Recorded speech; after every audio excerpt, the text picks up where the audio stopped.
Hai semuanya, bantu support kami ya dengan cara like, share, and subscribe. Dan jangan lupa tekan tombol notifikasinya ya, agar kamu bisa update video-video selanjutnya.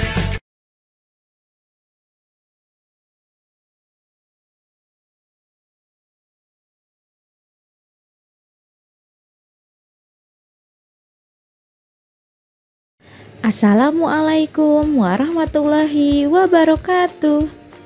Apa kabarnya anak-anak solih dan solihah kelas 4?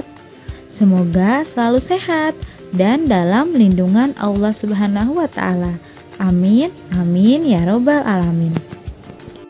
Alhamdulillah, hari ini kita belajar IPS tema 6 tentang sumber daya alam.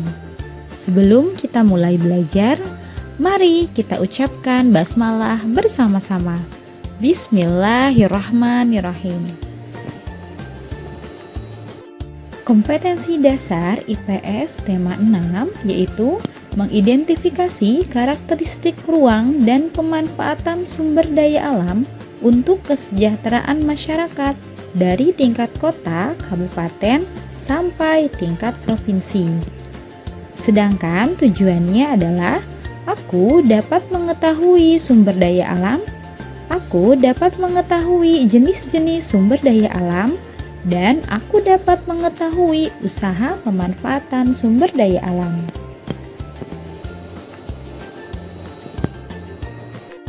Sumber daya alam bisa terdapat di dalam tanah, air, permukaan tanah, udara, dan lain sebagainya.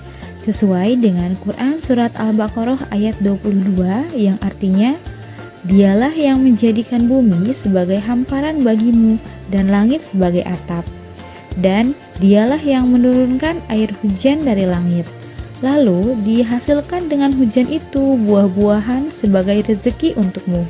Karena itu, janganlah kamu mengadakan tandingan-tandingan bagi Allah, padahal kamu mengetahui. Anak-anak solih dan solihah, Indonesia merupakan negara yang memiliki sumber daya alam yang beragam. Setiap sumber daya alam sangat bermanfaat bagi kehidupan manusia. Manusia memanfaatkan sumber daya alam untuk memenuhi kebutuhan sandang, pangan, dan papan. Jadi, apakah yang dimaksud dengan sumber daya alam?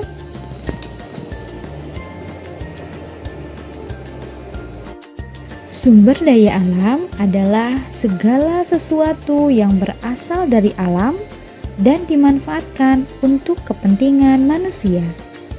Sumber daya alam berdasarkan ketersediaannya dibagi menjadi dua, yaitu sumber daya alam dapat diperbarui dan sumber daya alam tidak dapat diperbarui. Sumber daya alam dapat diperbarui adalah sumber daya alam yang mudah didapatkan kembali ketika sudah habis. Contohnya seperti tumbuhan, hewan, dan juga air. Sedangkan sumber daya alam tidak dapat diperbarui adalah sumber daya alam yang tidak bisa kita dapatkan kembali ketika sudah habis. Contohnya yaitu batu bara, emas, dan perak. Sumber daya alam berdasarkan jenisnya dibagi menjadi dua, yaitu sumber daya alam hayati dan sumber daya alam non-hayati. Sumber daya alam hayati adalah sumber daya alam yang berasal dari makhluk hidup. Contohnya seperti tumbuhan dan juga hewan. Sedangkan sumber daya alam non-hayati adalah sumber daya alam yang berasal dari benda mati, seperti barang tambang dan bebatuan. Anak-anak yang solih dan solihah, Indonesia merupakan negara yang memiliki kekayaan sumber daya alam yang melimpah. Ketersediaan sumber daya alam di suatu daerah dipengaruhi oleh keadaan atau kenampakan alamnya. Keberagaman sumber daya alam di Indonesia mempengaruhi kegiatan ekonomi atau mata pencaharian rakyatnya. Usaha pemanfaatan sumber daya alam dapat dikelompokkan menjadi beberapa jenis. Yang pertama yaitu usaha agraris. Usaha agraris berkaitan dengan pengelolaan tanah atau air.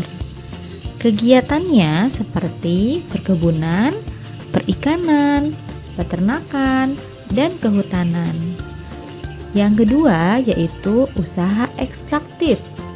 Usaha ekstraktif yang mengelola penggalian, mengambil dan mengumpulkan kekayaan alam yang sudah tersedia seperti pertambangan dan pembuatan garam. Yang ketiga yaitu usaha industri. Usaha industri yang mengelola bahan mentah menjadi barang siap dikonsumsi. Bahan mentah ini berasal dari alam. Yang keempat adalah usaha jasa. Usaha jasa seperti jasa angkutan, pergudangan, dan perairan.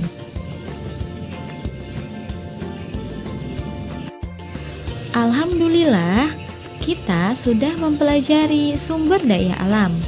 Sebagai warga negara Indonesia yang baik, sudah sepantasnya kita mengetahui dan memahami sumber daya alam apa saja yang berada di Indonesia.